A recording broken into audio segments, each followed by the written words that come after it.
François Letarte, JDR 30. Question 17 de RPG AD 2016. Donc, le personnage fictif qu'on aimerait avoir autour de notre table. Alors, pour commencer, je vais vous montrer une relique. Un jeu de rôle de Star Trek qui était publié par FASA dans les années 80. Je trouve que c'est une excellente version de ce jeu de rôle-là. En fait, il y a un jeu de rôle de Star Trek qui s'en vient pour l'année prochaine qui semble très prometteuse. Je vous dirais que de tous les Star Trek qui ont été publiés, ça c'était ma préférée. En fait, ça ressemblait beaucoup à Basic Role Playing, à bien des égards. T'sais, si j'aurais du Star Trek à faire demain, je prendrais ça, puis je modifierais un peu ça pour faire comme Basic Role Playing.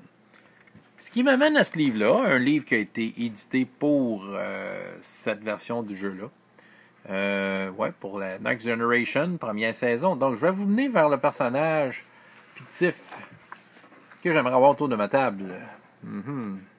Ah tiens, Will Wheaton, qui fait l'honneur de venir nous voir, hein? Fait que c'est ça. Geek and Sundry.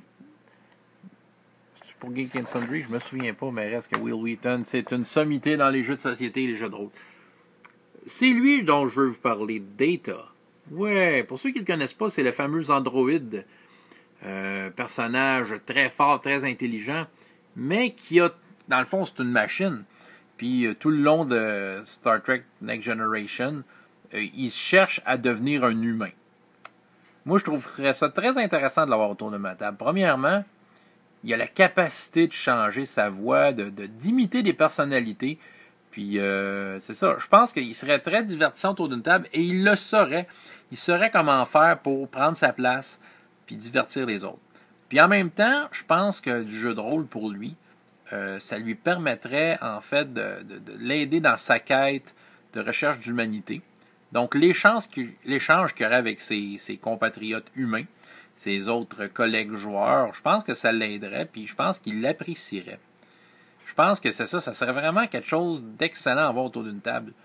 C'est sûr que lui, dans son vaisseau spatial, il connaît les holodecks qui permettent de faire en fait du jeu de rôle comme grandeur nature dans à peu près n'importe quel contexte à la demande.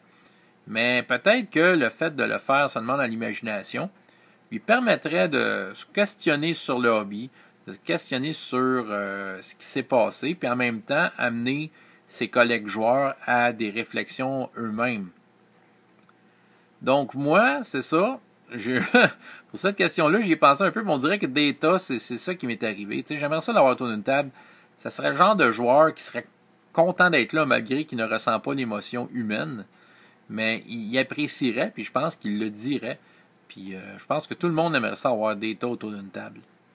Juste par, justement, c'est ça, comment versatile il pourrait être, puis en même temps, comment profond il pourrait être.